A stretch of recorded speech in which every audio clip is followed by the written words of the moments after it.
ስንቶች ተሸኝተዋል፣ ስንቶች ደም ብዛት፣ ስንቶች ስኳር፣ ስንቶች ተንጠልጥለዋል፣ ስንቶች መስጠጥተዋል፣ ስንቶች ተስፋ ቆርጠዋል። ስስተኛ ንፉጋቱ ለጥፍር የሚወጣ ወጪ እንዴት ይደቃል!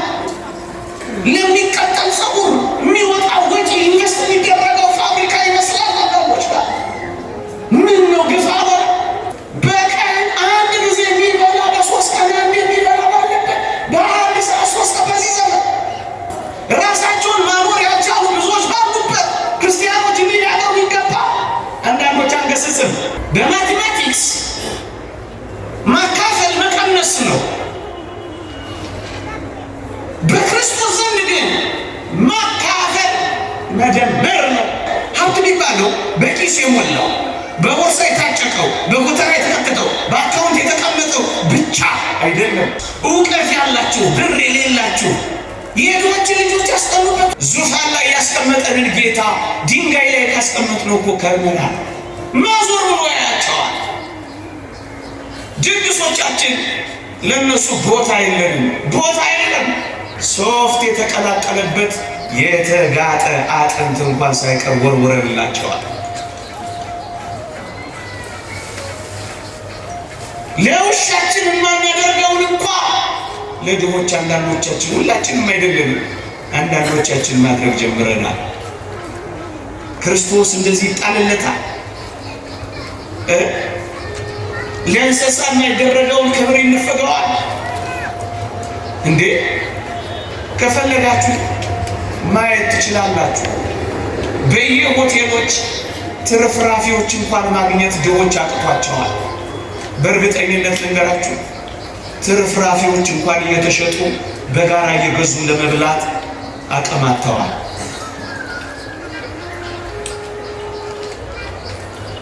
ትርፍራፊ እንኳን እስኪሸጥ ድረስ በከተማችን ሆኗል። የታል ታዲያ ወንጌል? የታል ታዲያ ክርስትና? እንዲህ ይላል ዮሐንስ አፈወርቅ፣ አንተ ከተገቢው በላይ ትመገባለህ፣ ክርስቶስ ግን የሚያስፈልገውን እንኳን አልበላም ይላል። እንዲህ ባሉ የጾም ወራቶች እውነት እንነጋገር ከተባለ እንኳን በጾም ወራቶች በሌሎችም ወራቶች ከተገቢው በላይ መብላታችንን እያወቅን 3 ቀንና በዛ ያለ ቀን ረዋቸው የሚያድሩ ሰዎች እንዳሉ አናውቅ? ያውቃሉ። ምግብ ከበላን 3 ቀናችን ነው የሚሉ ሰዎች እኮ እንሰማለን። ግንስ በርካታ ክርስቲያኖች አሉ። እሰይ ጠግበንና ግን ትንሽ ብታካፍል ምን አለበት? አንተ ከተገቢው በላይ ትመገባለህ። ምናልባትም ቁንጣ ሊያሰቃይ ይችላል። ምናልባትም ማታ ማታ ጨርሲ እየተባባልን ለሰው እንዲተርፍ እንኳን አድርገን አይደለም እናቀርበው። ትሪው ሙልጭ ብሎ እስኪያልቅ ድረስ እንጋደላለን። ድሆችስ የሚያስፈልጋቸው ደረቅ ዳቦ እንኳን የሚሰጣቸው የለም። ወገኖቼ ለምን ጾም እንደምንጾም ታውቃላችሁ? መራብን እኮ እንድናውቅ ነው። የጾም አንዱ ጥቅሙ በመጾማችን ምክንያት መራብን እንድንለማመድ ነው። የተራበች ሰውነት ደግሞ ለሚራብ ትራራለች። የጾም ማይከሉ ምን ይመስላችኋል? ክርስቶስን ለማገልገል መራብ። ጠዋት የምትራቡት ከሰዓት ልናጠራቅመው እኮ አይደለም፣ ልንሰጠው ነው። በቃ የኛ አይደለም። አንተ ከተገቢው በላይ ትመገባለህ፣ ክርስቶስ ግን የሚያስፈልገውን እንኳን አላገኘም። አንተ የተለያዩ ኬኮችን ትበላለህ፣ እርሱ ግን የደረቀ ቁራሽ ዳቦ እንኳን አልበላም። አንተ የተጣራ የወይን ጠጅን ትጠጣለህ፣ ነገር ግን እርሱ ቀዝቃዛ ኩባያ ውሃ እንኳን ነፍገዋል። አንተ በለሰለሰና በተለበጠ አልጋ ላይ ትተኛለህ፣ ነገር ግን እሱ በውጭ ሆኖ በቁር ያልቃል።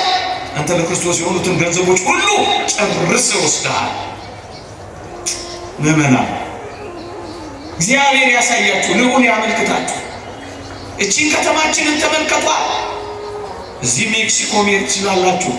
ቤንዚን የሚስቡ ማስቲሽ እያሸተቱ ናላቸው የዞረ ህፃናት አታገኙ። ወደዚያ ወደ ጊዮርጊስ ወጣ በሉ፣ ተደርድረው የምታገኟቸው ምግብ ፍለጋ ራሳቸውን ለመቸርቸር የቆሙ ሲል ምስኪኖች ስንት ናቸው? ግን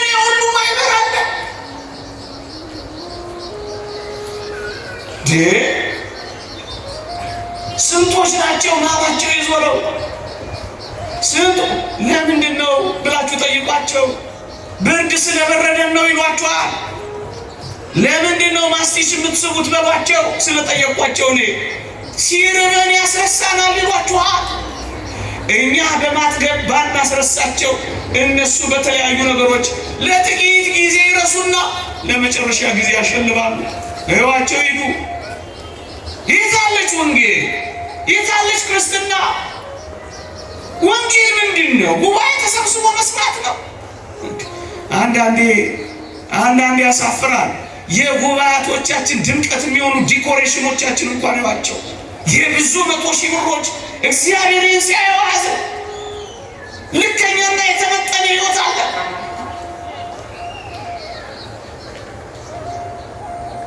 እሰይ በለሰለሰና በአማረ ፍራሽ ላይ ተኛ። ግን ቢያንስ አንድ ብርድ ልብስ ጣል የሚያደርግለት አለ። ክረምት አዲስ አበባ ውስጥ የሚሞቱ ብዙ አረጋውያንና ሕፃናት እንዳሉ ታውቃላችሁ። ስታትስቲክስ አንብቤ ነው የምነግራችሁ፣ ዝም ብዬ አይደለም። ለምን? ዝናብ ይወድባቸዋል። ድሆችን የምናስጠልልበት ቤት የለንም። አንድ ሰው ነው እየታገለ ያለው ታውቃላችሁ። ውርጩ፣ ጎርፉ፣ ዶፉ ይወርድባቸዋል። ከዛስ ያሸልባሉ። እንደውም እኛ እኮ አንዳንዴ ግፈኞች እንሆናለን። በጣም ደስ የሚለን መተኛት ዝናብ ሲመጣ ነው። ያኔ ነው ለሽ ብለን የምንተኛው። ዝናብና ዶፍ ሲመጣ ያኛውን ምስኪን ግን ማሰብ እዩ። አንተ የክርስቶስን ገንዘቦች ሁሉ ሙልጭ አድርገህ ጨርሰህ ወስደሃል ነው የሚለው ሊቁ። ወገኖቼ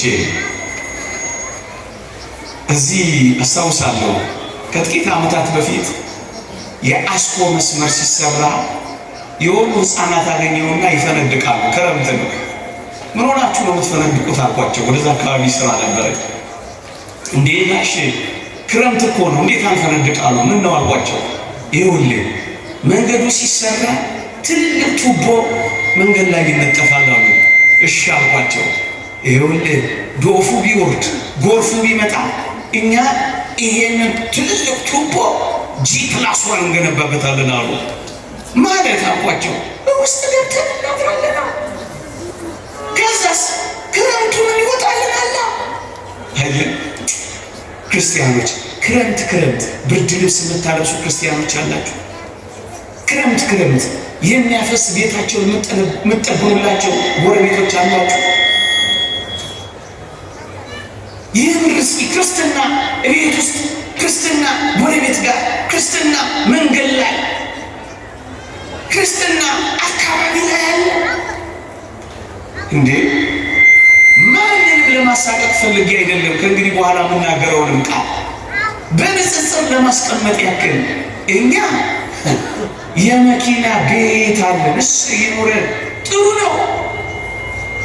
ብዙ ድሆች ግን ቤት የላቸው። ሸረሪት ያደራባቸው፣ ዕቃ የከመርንባቸው ብዙ ሰርቪስ ክፍሎች አሉን። አንድ ድሃ ግን አያስጠልሉልንም። መኪናችን አጣሪ አላት። ድሆች የሚታጠቡበት ቤት እንኳን የላቸው። በጎርፍ በቆሻሻችን ነው የሚታጠቡት። ይቅርታ አድርጉልኝ። የኛ ቆሻሻ ያጸዳ ውሃ ለነሱ ቆሻሻ ሲሆን እኮ አይተናል።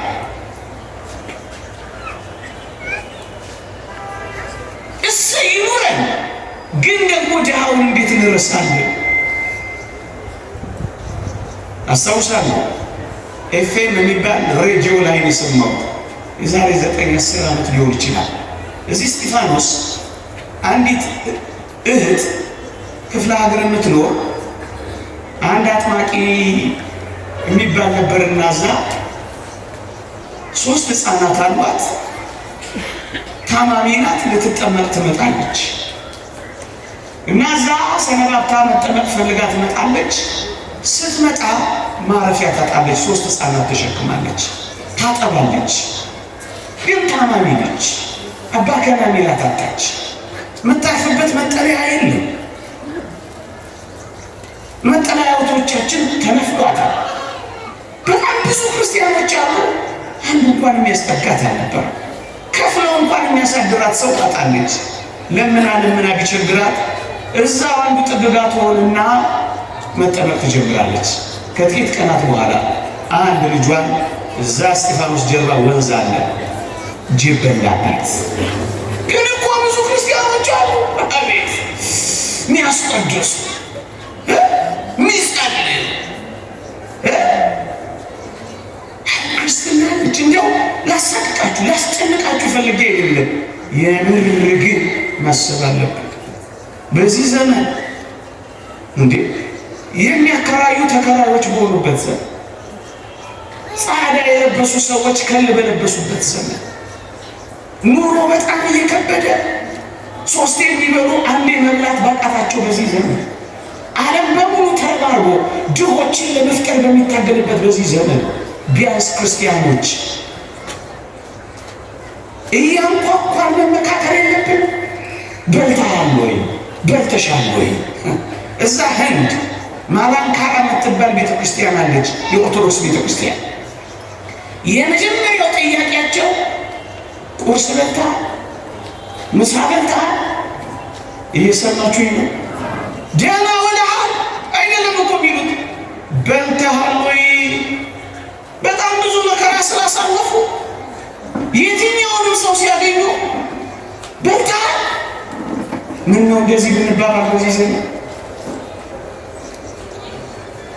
ረሃብ የለመደ ሰውነት ያላቸው ብዙ ናቸው። አንዳንድ እህቶች ይላሉ እኔስ እችለዋለሁ፣ ልጄም ረሃቡን እየለመደችልን ነው ሊሉ እንሰማለን። ወገኖቼ ቢያንስ 3 የምንበላ አንዱን ለሰው አንሰጥም። የታለች ጾም? የታለች ወንጌል? የታለች ፍቅር? የታለ ክርስቶስ? ክርስቶስ ከኛ ጋር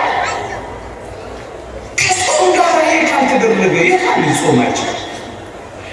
የተወደዳችሁ ኦርቶዶክሳውያን ቁም ሳጥናችን በእርግጠኝነት በመቀየሪያ ልብሶች ተጨናንቋል። ይሁን እሺ፣ ጥቂት መቀየሪያ ልብሶች ይሁኑ። ቢያንስ አንድ ልብስ እንኳን ለድሆች የምናካፍለው የለም። እሺ ዕቃ ይበርክትልን፣ ጥሩ ነው ይሁን፣ ይሄም መጥፎ አይደለም። ግን ልዋጭ ከምንቀይርባቸው ዕቃዎች አንዱ ልብስ ድሆች እራፊ ጨርቅጣል አናረግም። ብዙ በምንለብሳቸው ልብሶችና ጌጦች ብዙ ድሆችን ማስቀናት አለብን። እውነት እንነጋገር ከተባለ ድሆች ፀሐይና ብርድ ይፈራረቅባቸዋል። አንዳንዶች በሞዴል መፈራረቅ ተጨናንቀናል። ግማሹን ብርድ፣ ግማሹን ሞዴል፣ ግማሹን ብራንድ፣ ግማሹን ብርድ ያጨናንቀዋል። ይሁን እሺ እናድርግ፣ መጥፎ አይደለም፣ ክፉ አይደለም። ማማ ግንስ በመጠን አይሆንም። እንዲህ የሆነ የሚቀጥል ይመስላችኋል? ድሆች በተራቡ ምስኪኖች በተጨነቁ ቁጥር ምን ሊሆን እንደሚችል አታውቁ። ወገኖቼ እውነት እንነጋገር ከተባለ ብዙዎቻችንን የሚወክል አይደለም። አሁንም ማወራው አንዳንዶቻችን በአንድ የማዕድ ሰዓት 3 ማዕድ ሁሉ አለን። ግፈኛ ካልሆነን በቃ ስታርተር የሚባል አለ፣ ለዋናው ማንሸርሸሪያ ሆድ ማዘጋጃ ቀለም አለ። ስታርተር ነው የሚባል። ከዛስ ዋናው ማዕድ ይመጣል። ደግሞ እሱ በርከት ይላል፣ እሱንም እናነክታለን። ከዛስ አስጀምረና ከዋናው ማዕድ ቀምስ። ከዛስ ደግሞ መበተኛ ደግሞ ይዘው ሄዱ እኮ አትፈልግም። ዴዘርት ነው የሚባል። በቀን አንድ ጊዜ የሚበላ በ3 ቀን አንድ የሚበላ ባለበት በአንድ ሰዓት 3 ቀን በዚህ ዘመን ልከኛ ነው። በመጠን ብናላሁን እንኳን ብናካፍለው ቴካዊ አድርገን ወስደን ብንሰጠው እሺ ሁሉ አናድርግ። በወር አንድ ድሃ ምን መጸውት የለም። በቀን ተው፣ በሳምንት ተው፣ በወር አንድ ድሃ ቤታችሁ ይጎበኛል። ክርስቶስ ይመጣል። ይመጣል ወይ? ቤታችሁ ክርስቶስ አለ ወይ?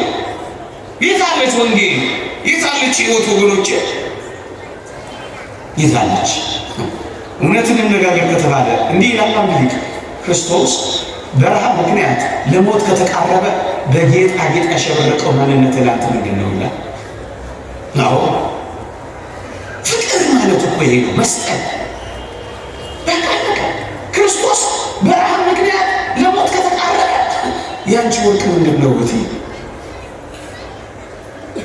በቀደም አንዲት ሴታችን በጊዜ መቄዶንያ የስጦታ መርሃ ግብር ላይ ፀሐይ መጥቷል፣ ጉልበቷ ከብቷል፣ ከልጅነት የሰበሰበችው ወርቄ ለነሱ ነው። ወንጌል ማለት ይሄ ይችላል።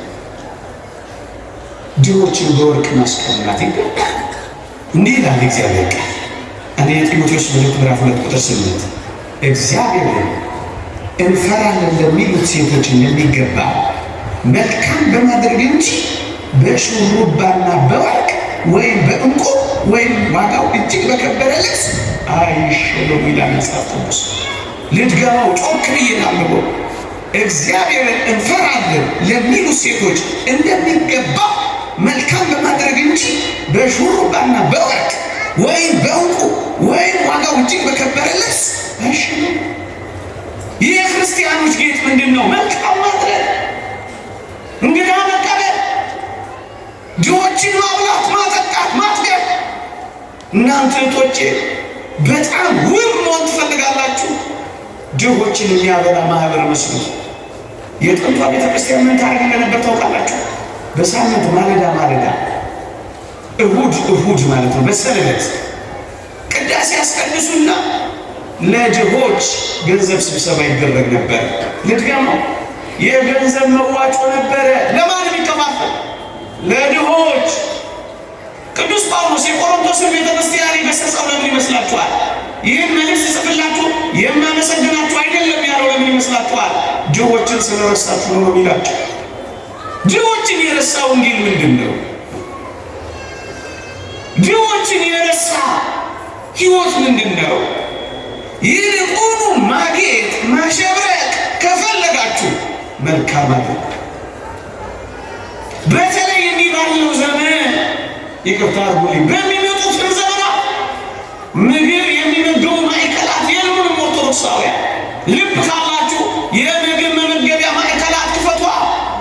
በጣም ብዙ አይደለም፣ 10 ሰው ከራብ ከታደጋችሁ አይነት አንድ ሰው አንድ ጓደኛ የሚራብ ጓደኛ ካፈራ በቂ።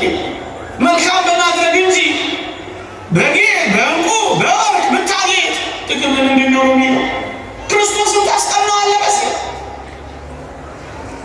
በትሩፋት ታጌጡ ዘንድ እወዳለሁ ነው የሚለው። መልካም የማድረግ ጌጣችሁ፣ ውበታችሁ፣ ደምግባታችሁ፣ ሽልማታችሁ፣ ማይረጋችሁ መልካም ማድረግ ይሁን። መልካም ማድረግ ይሁን። ይህ የእግዚአብሔር ቃል ነው። ምንም የማንሸቃቀጠው ክርስቶስ የሚገኘው በዚህ ውስጥ ነው። አድራሻው ልንገራችሁ፣ የክርስቶስ እዚያ ውስጥ ነው ያለው። ክርስቶስ የሚገኘው እዚህ ውስጥ ነው። በዚህ ዘመን ልባችንን እንክፈት። ግድ የለም እየተወቃቀስን አንክረን፣ እኛ ብቻ ስራችንን እንስራ። እያንኳኳ በር የተዘጋባቸውን በራቸውን እናናስና እናወርሳቸው፣ እናልብሳቸው። መካፈል ወንጌል ማካፈልን አትርሱ ብቻ ነው የምትለው ወገኖች። ለማካፈል ተዘጋጁ። በዚህ ጽኑ ጊዜ፣ ነገ በሚመጡ ከባድ ጊዜ ዓለም በክፋት እየባሰ ነው የሚሄደው። እመኑኝ፣ እኔ ተመኝቼ አይደለም። ማሰራቡን ግን ይቀጥላል አለ። ኑሮ ማክበዱ ግን ይቀጥላል። በእነዚህ ጊዜያት ለመተሳሰብ እንዘጋጅ ለማለት ነው። እንዲህ ያለ ትምህርት ማንሳት የፈለኩት ለነገ እንዘጋጅ። ይሄንን የምናደርገው ግን የምርጭ ስንጨክን ነው። ክርስቶስን አድራሻው ድሆች ጋር ነው። በቃ ይሄንን በአንድ ምሳሌ ማስረዳ የበለጠ ጠቃሚ ነው። በሞቴ ስሙ አባ ቢሾይ በነበረበት ዘመን እግዚአብሔር ለአባ ቢሾይ እንዲህ አለ፣ ለሕዝቡ ንገር፣ በታላቁ ተራራ ላይ ይገለጣሉ፣ ሕዝቡ ሁሉ ያዩኛል፣ እኔም ሕዝቤን እባርካለሁ። አባ ቢሾይ ለሕዝብ ንገር አለው። አባ ቢሾይ ደስ አለው፣ ለሕዝቡ ነገረ። አምላካችን እግዚአብሔር በተራራው ላይ ይታያል፣ ይገርማችኋል ክርስቲያኖች ዕለተ ሰንበት እስኪመጣ ምዕመናን ተቆረጠነቱ ጓጉ። አንዳንዶቹ ቀን ያልደርሳለ ቀንና ሌሊቱን አይናቸው አፍጥጦ እግዚአብሔርን ለማየት ቋመጡ። መጣ ሰንበቱ። ከቅዳሴ በኋላ ሁሉም ወደ ተራራው መግረፍ ጀመረ። ወደ ተራራው ከመሄዳቸው ግርጌ ተራራው ግርጌ ግን አንድ ምስኪን ጉንድሽ ሰው ተቀምጦ ምንም ሄድ መንቀሳቀስ የማይችል ሰው ቁጭ ብሎ ምጽዋት ይጠይቃል። ስጡኝ ይላል፣ አብሉኝ ይላል፣ አጠጡኝ ይላል። ያ ሁሉ ክርስቲያን ክርስቶስን ለማየት ነው የሚፈልገው። ያ ምስኪን ድሃ የሚጠይቀውን ጥያቄ ማንስ ነው? እየሰማችሁ? ሁሉም ወደ ተራራው ይወጣል። ምን ለማድረግ? ለማየት፣ እግዚአብሔርን ለማየት። ድሃው ይማጸናል። ድሆች የሚሰሙበት ጆሮ ግን የላቸው። ድሆች የሚሰሙበት ጆሮ አለ። አንዳንዶቻችን መኪናችንን እንዘጋለን። አንዳንዶቻችን በራችን ገርበብ ያለ አይደለም። አንዳንዶቻችን ለጩኸታቸው ትኩረት እንኳን አንሰጥም። እያለን እንኳን ለምዶብናል። እግዚአብሔር ይስጥልን ነው የምናስባበት። እየቻል ወሬ እንዳይቋረጥልን የነፈግናቸው ድሆች ስንት ይሆኑ? አቤት ክርስቶስን እንደ ነገሩ ማባረር አሳስብ።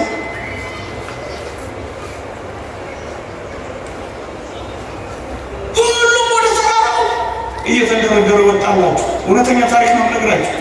መጨረሻ ላይ የመጣው አረጋዊው አባ ቢሾይ ነበር። ወደ ተራራው ለመውጣት ህዝቡ ሁሉ ከወጣ በኋላ ስዕሉን ብታዩት ያሳዝናቸዋል። መቋሚያውን ይዞ የተራራው ግርጌ የደረሰው አባ ቢሾይ ነበር። ከዛ ምን ሆነ መሰላችሁ? ያ ጉንድሽ ምስኪን ሰው አባቴ ሆይ የት ነው የምትሄደው አለው። ዛሬ እግዚአብሔር አምላካችን በተራራው ላይ ይገለጥልናል። አምላካችንን ለማየት ነው የሚሄደው አለው። አባቴ እባክህ እኔም አምላኬን እንዳይ ፈቃድ ይሆን ይዘኸኝ ሂድ አለው። በእውነት ስዕሉን ተመልከቱት፣ እንዴት ይደንቃል! በተጋድሎ በጎበጠ ወገቡ፣ በተጋድሎ በደከመ ሰውነቱ፣ በተጋድሎ በተንቀጠቀጠ ጉልበቱ ዝቅ አለና ይሄን ጉንድሽ ተሸክሟል። ስዕሉን ይዩት፣ እንዴት ያሳዝናል! ከዛስ ተራራውን ተጋፈጠዋ፣ መቋሚያውን ምርኩዝ አድርጎ። እናንተ ክርስቲያኖች የተሸከማችኋቸው ሰዎች አሉ። ስንቶችን ተሸክማችሁ ይሆን? አውቃለሁ ኢትዮጵያውያን ሰውን እንደምንሸከም እናውቃለን። ልክ ነው። ወላጆቻችሁን የተሸከማችሁ ወጣቶች ታድላችሁ። የጎደላቸውን የምትሞሉላቸው የተሸከማችኋቸው ያልሰለቻችኋቸው ታድላችሁ። ባሎቻችሁን የተሸከማችሁ ሚስቶች ምንም ስለሌላችሁ ያልተዋችኋቸው ታድላችሁ። ልጆቻችሁን የተሸከማችሁ ወላጆች ታድላችሁ። አንዳንዶች ፊት የሚነሱ አሉ አይደል? ካላመጣሽ ውጪ የሚሉ ስንቶች እዚያ የሊቢያ በረሃ የበላቸው ስንቶች አሉ። ምንም ስለማያመጡ የተባረሩ ፊት የተነሱ የተገለመጡ አንዳንዶች ሊኖሩ ይችላሉ። ኢትዮጵያውያንን በብዙ አይመለከትም። ግን ትሸከማላችሁ ወይ? ወንድሞቻችሁን ትሸከማላችሁ። ዛሬ ሊያጣ ይችላል፣ ነገ ያገኛል። አሁን ግን እሸከማለሁ ብላችሁ ብዙ ነገር ቆም ነበር ምናምን እያላችሁ ማትመጻደቁ እህቶቻችሁን የተሸከማችሁ ዘመዶቻችሁን አቤት ታድላችሁ። ያጡትን የነጡትን እውቀት ኖሯቸው እዚህ ግባ የማይባል ይሄ ዓለም እውቀት እንደሌላቸው የጣላቸውን የተሸከማችሁ አባ ቢሾይን ተመልከቱ። የጎበጣችሁ ካላችሁ ምንም አልጎደለባችሁ። ክርስቶስን አይታችሁታል። ክርስቶስን አግኝታችሁታል። በእርግጠኝነት ነው የምንላችሁ። በርከክ ብላችሁ ተሸከሙ። ሰራተኞቻችሁን ትሸከማላችሁ። ተውት ድሆች። አጠገባችሁ ያሉ ምንም የሌላቸውን ሰዎች ትረዳላችሁ ወይ? ትሸከማላችሁ ወይ? አንዳችሁ ለአንዳችሁ ሸክም ነው የምትሆኑት። አንዳችሁ ለአንዳችሁ መሸከም ነው የምትችሉ። ኢትዮጵያውያን፣ የልብ ክርስቲያን ኦርቶዶክሳውያን ግድ የላችሁ እንሸካከም። ዘመን ማለቁ አይደል? ብዙ አይደለም፣ አጭር ነው። 3 ምግብ የመጣው በአንድ ጊዜ በቀን 3 የበላው በ3 ቀን አንዴ የበላው እመኑኝ እየኖርን ነው። የላመ የበላው የጣመ እመኑኝ እየኖርን ነው። ምንም ለውጥ የለው። ሁሉም ይረሳል። አሻራው ጥሎ እንደማያልፍ መርከብ ነው። በጣም ይረሳል። ቅድም የበላችሁ ጣፋጭ ነገር ትዝታው እንኳን ይረሳል። እናንተ አጭር ነው። በጣም አጭር ነው። ይሄንን ላሳያችሁ አጭር እንደሆነ የአንድ ምግብ የአይን ውበቱ ስታዩት ያለው ውበትና የምግብ ግርማ ሞገሱ በእጃችሁ ጠቅለላችሁ አፋችሁን እስክትጎርሱ ድረስ ነው። ከዛ በኋላ ታዩትም። ለእይታ በጣም አጭር፣ ለእይታ ብቻ እንዳይመስላችሁ፣ ለጣዕም እንኳን በጣም አጭር ነው። ወይ ሲጣፍጥ በጣም አጭር። ከየት እስከ ከምላስ እስከ ጉሮሮ ነው። ላጭሩ እኮ ነው መከራ እየበላን ያለ ነው። ምን ይጠበቃ? ቆርሰን የምናጎርስ ቀደን የምናለብስ፣ ይቺ ግን የዘላለም ናት። አጭር አይደለችም። አጭር አይደለችም በፍጹም። አባቢሾይ ተሸክሞ ኖረ። ኢትዮጵያውያን እንደሚሸክሙ እናውቃለን። በቅርቡ የሰማሁትን ታሪክ ነገራችሁ። አንድ ወላጅ አባት ነው ለልጆቹ መሳሳን ጠቅጠቅ አድርጎ ይሰጣል። ቋጥሮ ይልካቸዋል አባት። እሱስ የሚበላው ስለሌለ ባዶ መሳሳን ይዞ መስሪያ ቤት ይላቸዋል። ከዛስ መሳሳ ሲደርሱ ሌሎቹን ከፈት ሲያረጉ አውቀዋሉ። በፌስታል መሳሳውን ይዝና በመካከላቸው ይወራደዳል። ምን ለማለት ይሻለው እኮ ቀላል ሰው አረጋችሁ እንዴ? እየሰማችሁ እኔ ትንሽ ቆይቼ ነው ማለት ይላል። ግን ምንድን ነው ልጆቹን ያጠግባል። እሱስ ይራ ይሄ ነው። እሺ አንድ ማታ ለሚጠጡበት ለሚያጌጡበት ወገኖች አታጌጡ አትዋቡ። ግን እያልኩ አይደለም፣ እግዚአብሔር በሚያውቀው ግንስ በመጠን አይሆን። ለጥፍር የሚወጣ ወጪ እንዴት ይደካል! ለሚቀጠል ፀጉር የሚወጣ ወጪ ኢንቨስት የሚደረገው ፋብሪካ ይመስላል። አባቶች ጋር ምን ነው ግፋ ራሳቸውን ማኖር ያልቻሉ ብዙዎች ባሉበት ክርስቲያኖች እንዲህ ያደርጉ ይገባ።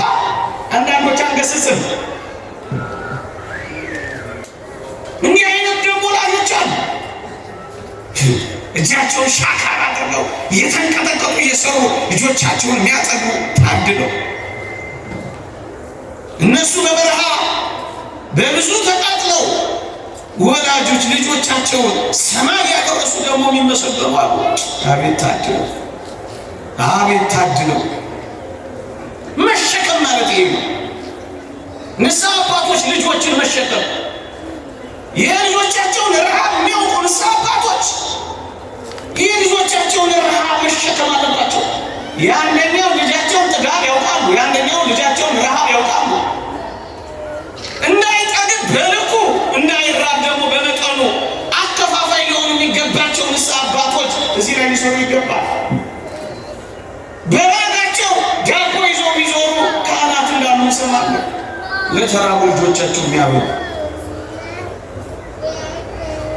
ወንጌል ማለት ይሄ ነው። ሌላ ወንጌል ነው የሚባል አሁን ይህንን ያወራነውን ሁሉ አንድ ሰው ካልኖረበት ምን ትርፋል? የጆሮ ቀለብ ሳይሆን የህይወት ቀለብ እንዲሆን እኮ ነው ወንጌል የሚዘረጋው። ተግባሩ ክርስቶስ የሚገኘው አባቢሾይ ተሸክመውና ወጣ። ከዛስ ክርስቶስ ቢጠበቅ የለም። እየሰማችሁ ቢጠበቅ የለም። ሊታይ የተናፈቀው ቀረ፣ ዘገየ። አባቢሾይ ምን ነው የነገርከን እውነት አይደለም? ኧረ ጌታዬ ቃል ገብቶልኛል። በሕይወቴ ሁሉ አንድ ቀን እንኳን ሊቀር ዘግይቶብኝም አያውቅም። በትክክል ያናገረኝ እገለጥልሃለሁ ነው ያለኝ። ትንሽ ጠብቁት፣ አሁንም አልመጣም። ምዕመናን ተቆጠመጡ፣ ትዕግስት አጡ። ከዚያስ ድምፅ ሰማ። አባቢሾይ ምን የሚል ልጄ ቢሾይ፣ አቤት ተገልጬልሃለሁ እኮ። እንዴት አለ ተሸክም የሚሄድ ያለ ምን ተሸክመ ያለው እናንተ ነው የተሸከምኩት። ታዲያ ምንድን ለካ ተሸክመው ወጥቷል።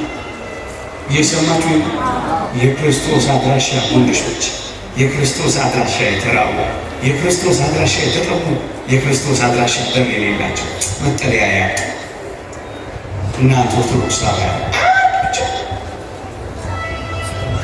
ክርስቶስን ማግኘት ከፈለጋችሁ በድሃ ወይም በእንግዳ ሰው ታገኙታላችሁ። ልድገሙ፣ የክርስቶስን አድራሻ ልንገራችሁ። በድሆች ወይም በእንግዳ ሰዎች ውስጥ ክርስቶስን ታገኙታላችሁ። ኢየሱስ ምንድን ነው የሚያወራው ልትሉ ትችላላችሁ። አንዳንዴ እንደው ተሳስተው ይህንን ቃል የሚሰሙ ደስ በሚያሰኝ ሕይወት ውስጥ የሚኖሩ ሰዎች እስኪ ይስሙት። እኔ በቅርቡ የሰማሁት ልቤን የነካኝ ታሪክ ነገራችሁ። ማውቃት ልጅ ነው እና በብዙ ተጋድሎ ነው የኖረችው። ከመናፍስት ጋር ትታገል ነበር። እንዲጠቅም ብዬ ነው እንጂ ወሬ ማውራት ፈልጌ አይደለም። ግን አንዳንድ ጭካኔያችን ከፍ ይላል። በብዙ ተጋድሎ ነው የኖረችው።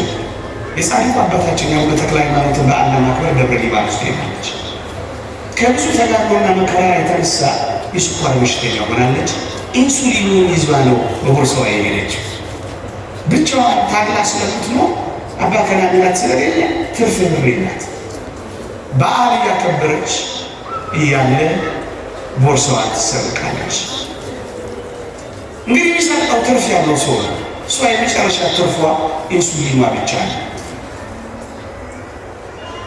ትራንስፖርት የላት፣ ገንዘቧን በቦርሳዋ ትንሽ ነው ትወስዳበታለች። የምትወጋው ኢንሱሊን ለዛ ሰዓት ማግኘት አለባት። ይችላል የት ይሄድ ደግሞ የቆመች ልጅ ስለሆነች እንዴት አድርጋበት እንደምን ማን ሊያምናት ይችላል? እንደኔና እንደናንተ ናት ልጅቷ ስትታይ። ብዙ ልብስ የሸፈናቸው ምስኪኖች እንኳን ምናልባት እዚህ ውስጥ ይህን ስናገር በእርግጠኝነት እየተራቡ የሚሰሙ ሊኖሩ እንደሚችሉ ገምታለሁ። እግዚአብሔር ያስባቸው። ከዚያስ እቺ ልጅ አመሻሽ ላይ አልቻለች። ምን ሆነች? መወጋት እያለባት ስላልተወጋች ሞተች። ዜሮ ተቀበለች። ምን አይነት እነሱ ስኳር ለመብላት ሲሉ የስኳር መድኃኒት ያለውን ኢንሱሊን የሚሰርቁ ሌቦች ጋር አብረን ይኖራል። ለቅምጥልነታቸው ሲሉ ልጆቻቸውን የሚያሳቅቁ በጣም ብዙ ቅምጥል ወላጆች አሉ። ማታቸውን ውስኪያቸው ላይ እያመሹ ልጆቻቸው ላይ ናታ ገብተው የሚደፉ በጣም ቅምጥሎች አሉ። ልጆች ተበተኑ አልተበተኑ ምንም አይመስላቸው አፈር አይንቃኝ የሚሉ እቺ ዶሯ የጭን የሚሉ ቅምጥሎች አሉ። እንኳን ሌላው አፍንጫቸው ስር ያለው ልጃቸውን እንኳን ማያዩ። ግን አንተ ምን እያልክ ነው? እኛ ራሳችን ድሆች አይደለ ልትሉ ትችላላችሁ። እውነት ነው። ምንም ላይኖረን ይችላል። ከየት አምጥተን ነው እንድናካፍል የምታወራው ልትሉ ትችላላችሁ። ምንም ላይኖረን ይችላል። ሊቁ ቅዱስ ዮሐንስ አፈወርቅ እንዲህ ይላል፣ ቢያንስ 2 ዲናር አለ ይላል። ታስታውሳላችሁ? እቺ ሴት 2 ዲናር ብቻ አላት። እሷን በምኩራብ ሙዳየ ምጽዋት ውስጥ ስትጥል አያት። በጣም ብዙዎች አሉ እኮ። የክርስቶስ ዓይን ልብ የሚያረፈው ግን ከጉድለቷ የሰጠችውን ሴት ነው። እውነት ነው፣ ጎሎብናል። በዚህ ዘመን ነገር ሁሉ አስማት ሆኖብን ሊሆን ይችላል። እመኑኝ፣ በፍቅር ስንሰጣጥ ግን ይበዛልናል። መጽሐፍ ቅዱስ እንደዚህ ነው የሚለው፣ እየነቀነቀ እየተቀጠቀ በቅፋችሁ ያስታቅፋችኋል ነው የሚለው። ስትሰጡ ይበዛላችኋል። የመስጠት ሂሳብ በእግዚአብሔር ዘንድ ይሄ ነው። ስትሰጥ ይጨመራል። በማቴማቲክስ ማካፈል መቀነስ ነው። በክርስቶስ ዘንድ ግን ማካፈል መደመር ነው። ይሄንን አረጋግጡ በሕይወታችሁ። በማቴማቲክስ መቀነስ ማብደል ነው። በክርስትና ግን ቀንሶ መስጠት ማባዛት ነው። ማብዛት ከፈለክ ይሄንን ቀንሰው። ስስተኛ ንፉጋቱ ቆልለው በአካውንት የምታስቀምጠው ምን ይሆናል? ጥቂት አካፍለው ሁሉን እንኳን ጨርሰ ለፍጽምና ባገስ እንኳን ጥቂት አካፍለው አይንህ እያየ መድኃኒት ነው የሚሆነው። ምን ሆነ ነው ፋርማሲ የምትሰለፈው? ዳቦ ለተሰለፈው ብትሰጠው እንዴት አይነት በረከት ነው! ምን ሆነ ነው ካላችሁ 2 ዲናር አለ ይላል ሊቁ ዮሐንስ አፈወርቅ። ምን ይላል? ድህነት የቱንም ያህል ቢሆን 2 ዲናር የለህም። ሁለት እግሮች አሉ፣ ድሆችን እይበት።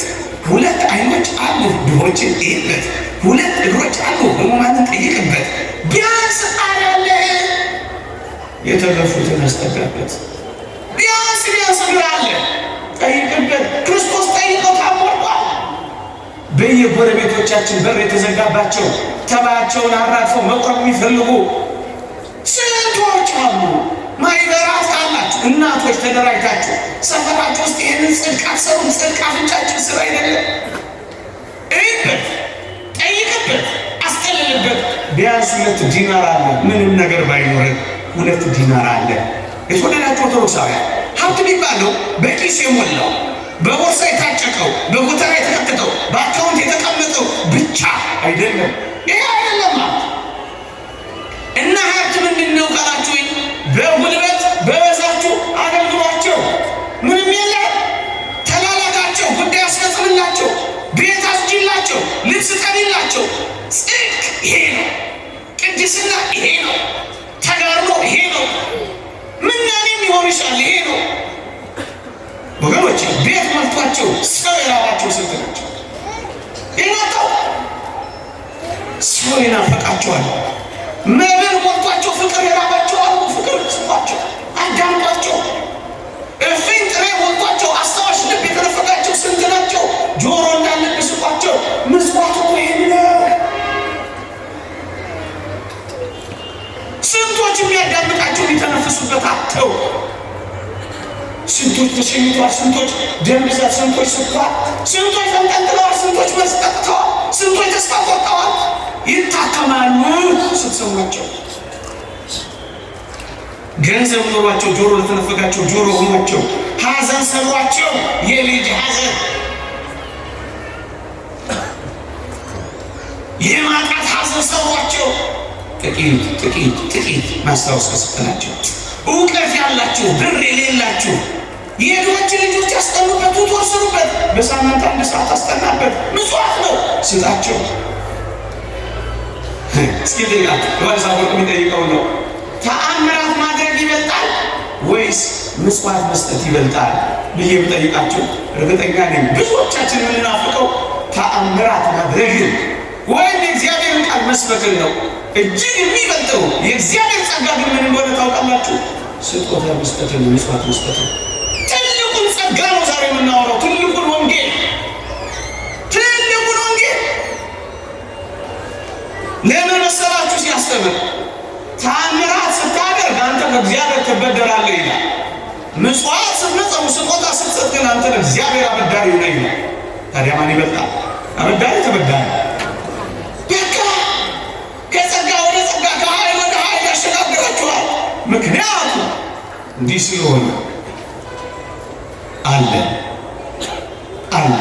ቢያንስ እግር አለ፣ ቢያንስ ዓይን አለ፣ ቢያንስ ጣት አለ፣ ቢያንስ ጉልበት አለ፣ ቢያንስ ወዝ አለ፣ ቢያንስ ምንሰራ ጥቂት ነገር አለ። ይህንንም እንዳትሉ ደግሞ ብዙዎቹ የሚፈልጉት ፍቅር ነው። ታውቃላችሁ? ያጠግባቸዋል፣ አስታዋሽ ያጠግባቸዋል።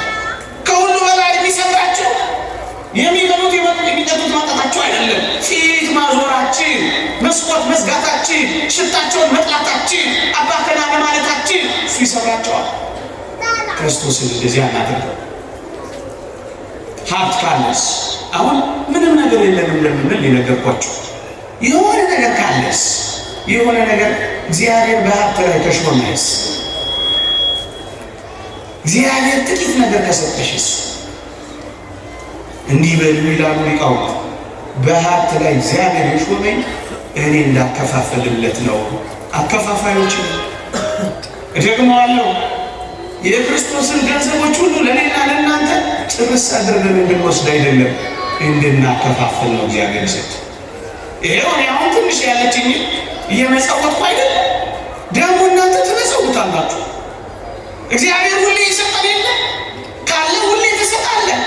ዛሬም ነገም እግዚአብሔር ዛሬም ነገም እየሰጠ አይደለም። ፀሐይ በቀን ጨረቃን በሌሊት ውሆችን ነፋሳትን ሁሉ ጊዜ እያበላ ሁሉ ጊዜ እየሰጠ አይደል እንዴ? አንተም እንደ እግዚአብሔር እንድትሆን ሁሉ ጊዜ እንደውም ከፍ እናድርገው ሀሳቡ። የኔ የምንለው ነገር እንኳን ምድር ላይ የኔ የምንለው የብቻችን ነገር እንኳን የለም። እዩ ፀሐይ ታላላቅ ጸጋዎችን ፀሐይ የኔ የሚላት ማለት ጨረቃንስ የኔ ልትሏት ትችላላችሁ። የኔ አይደለች። የምር ክርስቲያን ሆን ስትፈልጉ ያላችሁ ሀብት የጋራችን ይሆናል።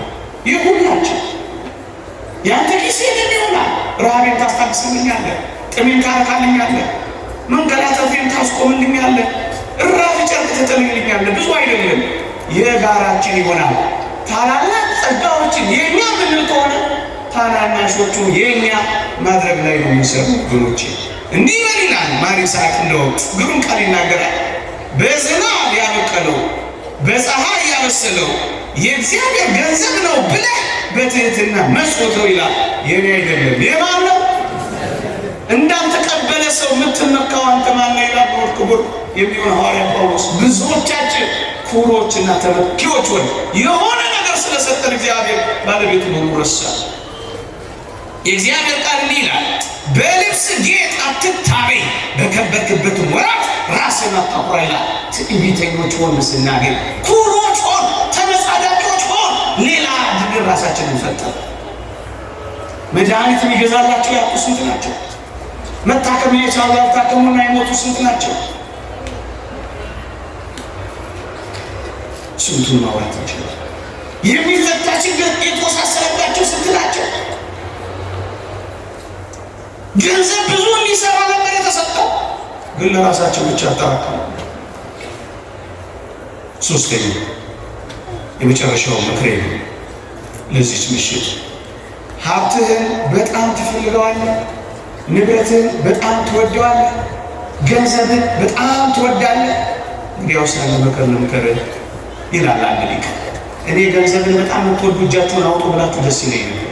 ግን አንዳንዶቻችሁ ሞባይል ሲሆ ቤተክርስቲያን ሲሆ አትወዱ ማለት አትወዱ። ለምን ልፈትናችሁ እጅ አውጡ ብዬ ምን ቦታ እናንተን ፈተና ልፈትን? የፈተና ጣቢያ አረገው መቼም ጥያቄ ጠይቅ።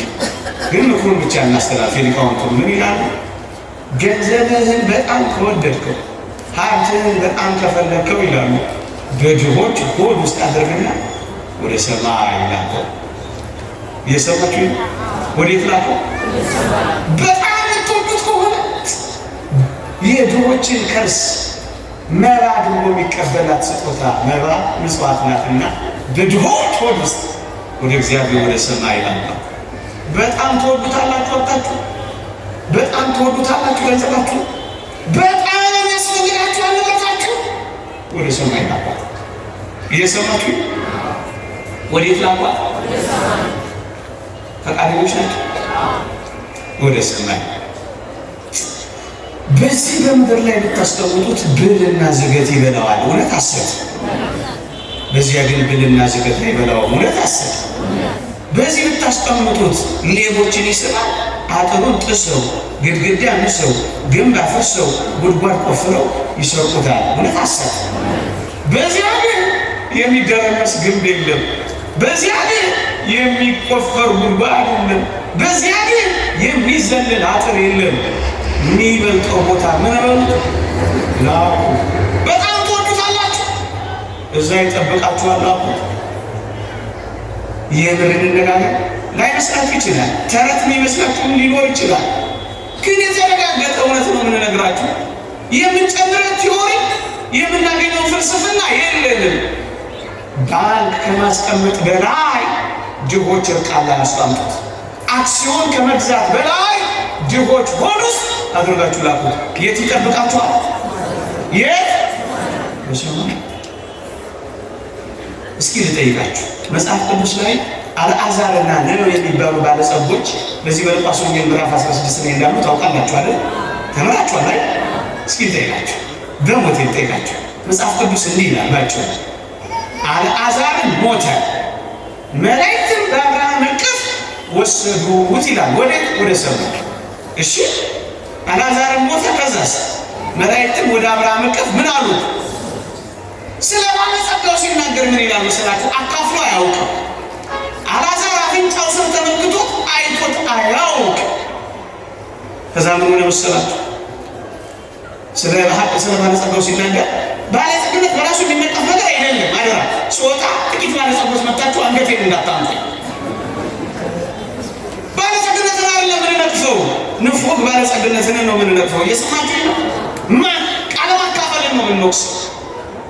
ስለ ባለጸጋው ሲናገር መጽሐፍ ቅዱስ ምን ይላል መሰላችሁ? ባለጸጋው ግን ሞተ ካለ በኋላ ተቀበረ ይላል። ሰምታችሁኛል? እስኪ ልጠይቃችሁ፣ እንደ አልዓዛር ሞት ትፈልጋላችሁ? እንደ ደዌ እንደ ባለጸጋው? ጮክ ብላችሁ ንገሩ። የምራችሁን ነው? አልዓዛር እኮ በደዌ ነው ዘመኑን የጨረሰው። ሰምታችሁኛል? አልዓዛር እኮ ዘመኑን በድህነት ነው የጨረሰው። እንደ አልዓዛር ወይስ እንደ ደዌ? ምን ነው ድምጻችሁ ሳሳ? ድሃ እኮ ነው። ይሁን እንደ አልዓዛር እንዴ? ውሾች ቁስሉ ሲልሱለት የሚያባረርበት እኮ ጉልበት አልነበረውም። እንደ አልዓዛር እንደ ደዌ? የምራችሁ ነው? ተው።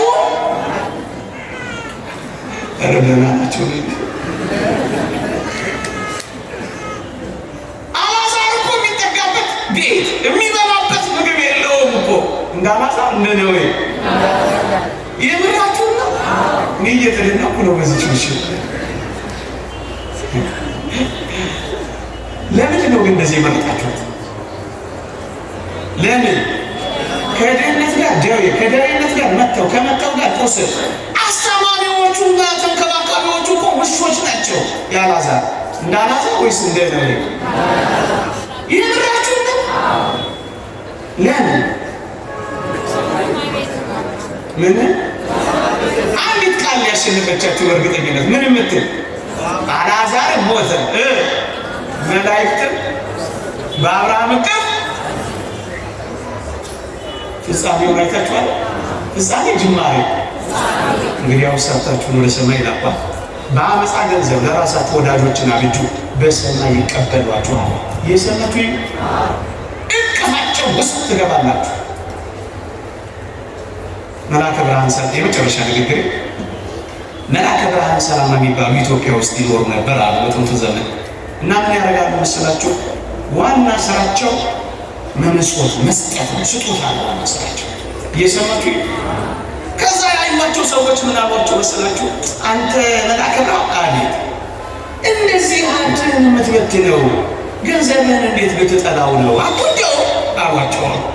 ባትፈልገው ነው እንደዚህ ብትበትነው አሏቸው። መልአከ ብርሃን ምን ብለው መለሱዋል?